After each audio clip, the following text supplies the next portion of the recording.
So here we are with chapter 3, section 3.1. So this chapter is about polynomial and rational functions. And from now on, actually, we will be just looking at different types of functions, and then we will discuss their domain, range, and if there are any asymptotes and like the special features of those functions, and then how to graph them. So here we are starting with the polynomial functions, which are very nice, continuous, smooth functions. And among the polynomials, the quadratic function is the first one we talk about. Well, first one is the linear one. We have already seen that f of x is equal to ax plus b, or mx plus b, something like that. So this is a linear function. Now what about quadratic function? Well, this is the general form of the quadratic function, and sometimes people call this standard, and they have a name for the second one as the vertex. But in your book, it is stated that the general form is ax squared plus bx plus c, and the standard form is a into x minus h whole square plus k. So here note that we say that a is not equal to 0. The reason is if a is equal to 0, then this term is gone, and then your function is looking like bx plus c, which is a linear function. So it is no more quadratic. So for it to be quadratic, a must not be 0. Now we could have a b equal to 0. If b is 0, our function reduces to ax squared plus c, which is still a quadratic. If b is not 0 and c is 0, then our function is fx is equal to ax squared plus bx, which is still quadratic. And if both b and c are 0, we get f of x equal to ax squared, which is still quadratic. So that is the restriction or the condition on a. And then so this thing is that the first form, this general form, we cannot like by looking at it say what the vertex of the parabola is. What is the vertex? Well, if you recall, when the parabola is open up to this point, which will be kind of the minimum point of the parabola, this is called the vertex. And when it's open up, it's that this is the point which is the vertex.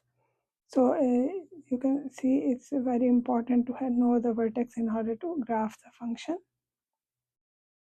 If we draw a line through the vertex, vertical line passing through the vertex, so if from here we say the vertex is the coordinates, has the coordinates hk, so this will be the vertex.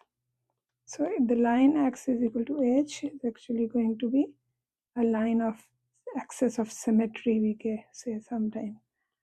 It's not part of the graph, it's just like a line which the parabola is symmetric. Okay, so we all know graph of a quadratic is a parabola. The parabola opens up if a is greater than 0 and opens down if a is less than 0. So I just mentioned this, that in standard form we have that the vertex is the point hk and is symmetric about the line x is equal to h. So with this, once we have it in the standard form, we can easily see that the function looks like a transformation or translation of the x square function. So we would like to know how to convert from the general form to the standard form. Now, in order to do that, we need to complete squares. So usually we will be given expressions in which we have 3 terms. Our function often will be of 3 terms, like a x squared plus bx plus c. This is how our function will be given, and we would like to know how to convert it into the standard form. But before we do that, let's look at the one with where a is 1. Okay, so functions of the type x squared plus bx plus c. How do we convert them to standard form of the parabola? So here is some examples. So if you recall, x plus m whole square. So if you have x plus some number or just m, any variable, whole square, if you FOIL it, you get this square plus 2mx plus m squared. So notice that one term we have of x square, one is with x and one is the constant term. Okay, and similarly, if you do x minus m whole square, we get x square minus 2mx plus m square. So same situation. We have an x square term, an x term, and a constant term. And then we have the negative sign here whenever we have negative sign in there. And then we have positive sign with the 2mx term when we have a positive sign in the between x and m here. So now our goal is to basically go backwards. So we will have something like this and we have to go back. Okay? So we will have something like this and then we go back. For example, if you have x squared plus 2 into 3x plus, so you see if you look at it, compare it with the x, because this is a plus sign with the x term, so we'll compare it to the x plus m whole square. So if you have x squared plus 2 into 3mx, which is actually 6x, so I wrote it intentionally like 2 into 3 so that you can see the m, the value of the m.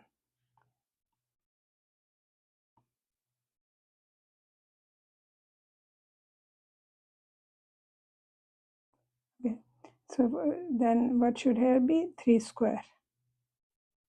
So then this is nothing but x plus 3 whole square. Okay, if you are comparing with the x. Similarly, if I have x square minus 2 into 1/2 x. So notice here that now the m is 1/2. So it means we should have 1/4 here, which is 1/2 square. So what is this? This will be x minus 1/2 whole square. That's why we would like to write it 1/2 whole square, so that we can immediately see that it is x minus 1/2 whole square. So this is what you need to do, go backwards. Now often the expression that will be given to you, which is the general form ax squared plus bx plus c, it will not be, so if a is 1, for example, the b you have to figure out from this term, middle term. And I mean the b will be given, so you have to figure out what is the m. So if you notice, this is how the relation will go. B is equal to 2m, or 2m is equal to b. So m is equal to b over 2. Okay? So that is what we will be adding, square of that, m squared, that's what we need. So if our given number, which the c, the constant number c, it is not m squared, then we have to add m squared and then subtract that. That's what I have shown here. Even if whether it's this term given or that, it doesn't matter whether we have a plus or a minus sign, we always add m square and then subtract m square. So let's look at examples. Maybe that is how it will become more clear. Okay, so our ultimate goal is to graph the function. Okay, so we are saying for each of these following quadratic functions, convert the function into standard form and give the coordinates of the vertex. Find the intercepts, find a couple of more points on the graph if needed actually, and use symmetry of the parabola to find more points and sketch the graph of the function. So let's look at this first one. So if you notice, immediately I see my 6, which is the b. So 2m is equal to 6, which implies m is equal to 3, 6 over 2, which is 3. So it means we need to add m 3 square. So x square minus 6x. What we do, we leave a gap and put this 4 little away from the rest of the terms. So I add now here 3 square, but then I have to subtract the 3 square. So if you have an equation, if you are dealing with equations, so you could do this, that you are adding 3 square on the right, so you add 3 square on the left. But this is not an equation, so in order to compensate that, what we do, we subtract 3 square, so that this actually, let me come here. So I have now x. So now if you notice this is nothing but x minus 3 whole square, and then minus 9 plus 4. So I get x minus 3 whole square minus 5. So now we have it in the standard form, where a is 1, h is 3, and k is negative 5. Now remember, let me write the standard form here. A into x minus h plus k. Okay.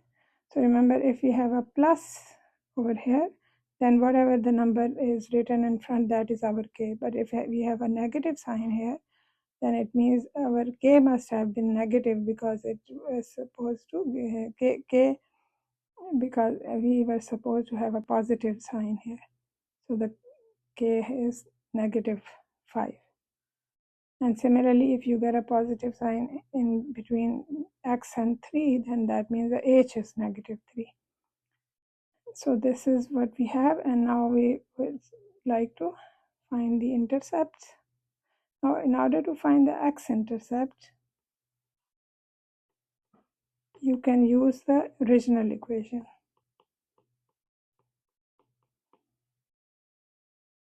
So when you use the original equation, now this will be kind of a little bit ugly, because it will be in the square root. So remember that this is not factorable, cannot factor this, so we will have to use a quadratic formula. So what is the quadratic formula? Minus b plus minus square root b square minus 4ac whole thing divided by 2a. So plug in. So b is negative 6. So negative of negative 6 is 6, plus minus negative 6 whole square is 36, minus 4 times a, which is 1, and c, which is actually it's a better idea to write them down here. A is 1, b is negative 6, and c is 4, whole divided by 2 into 1.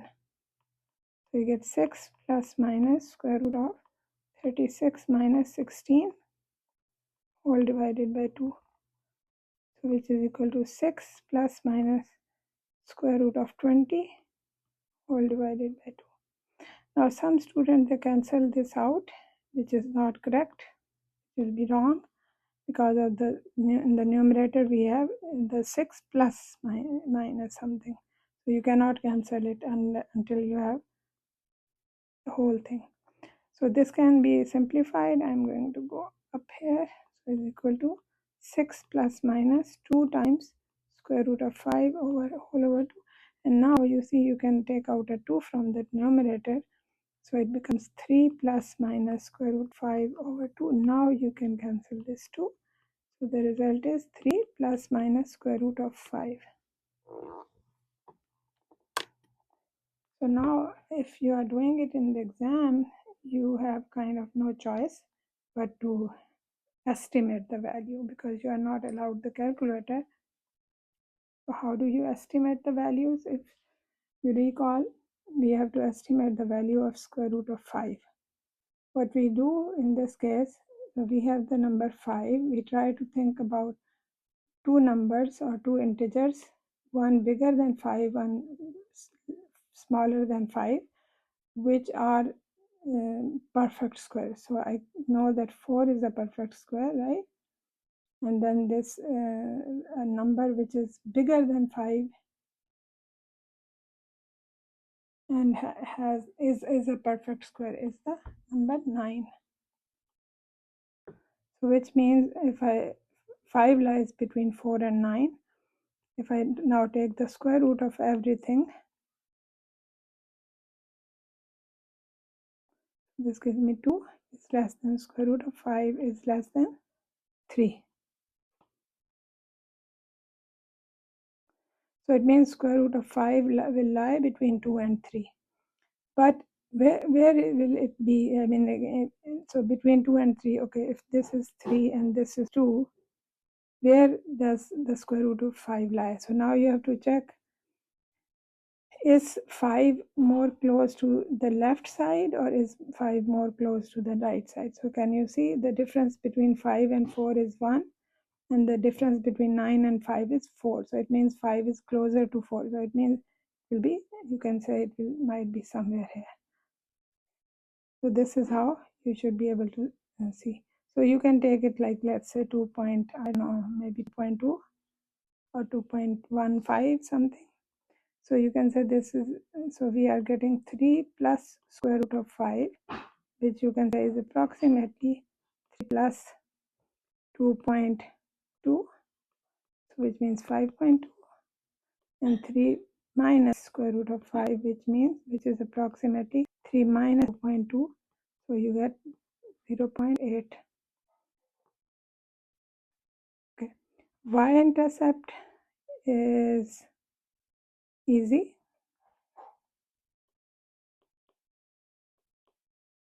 Y-intercept will be when you set x is equal to 0, so you get y is equal to 4. So 0, 4 is your y-intercept. Okay, so let's graph it, and I didn't leave enough space. Oh, I think I have enough space. Okay, so we eyeball our numbers. So we are getting the y is going up to 4, and the negative side I don't see any. The vertex was at 3, -5. So we have to go until -5 at the bottom, right? The vertex.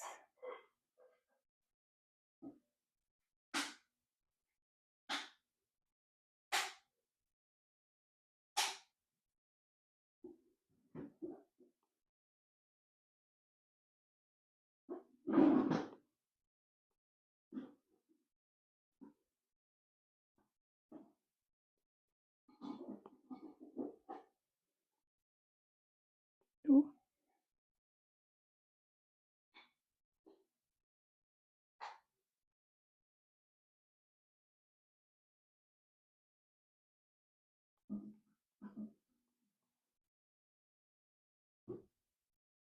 You know what? I think I will erase this.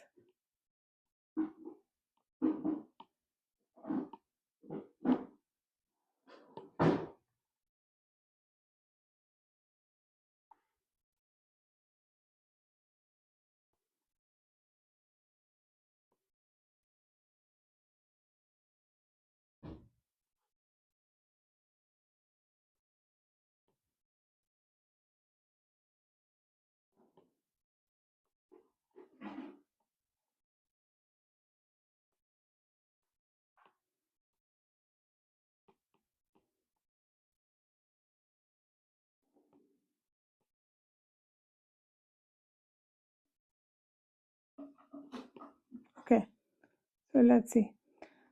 So 2, 4.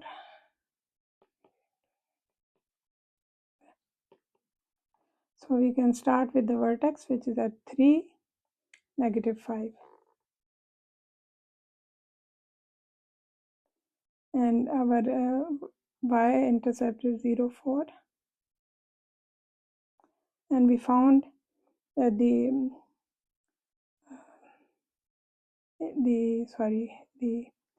x-intercept. So one was 0.8, one was 5.2.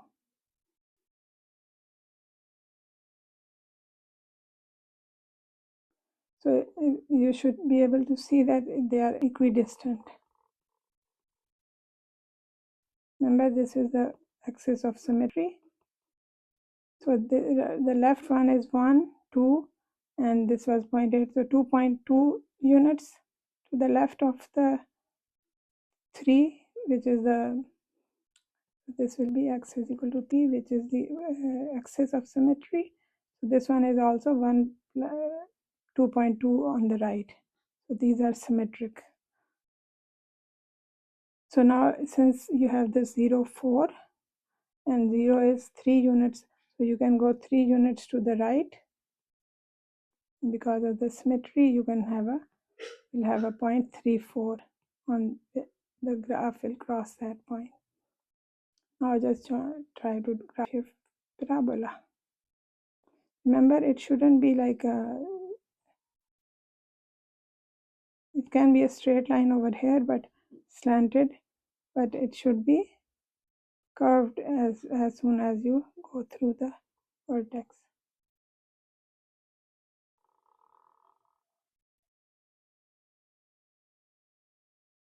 It should be actually a little bit smaller.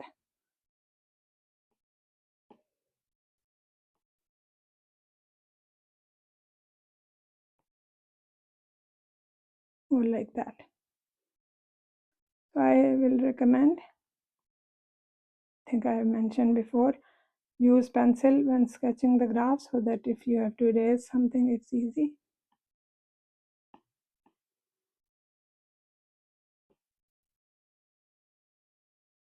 That is the parabola. Now what is the domain? Remember, domain is always going to be all real numbers. But the range depends on your k. So range will be -5 to infinity.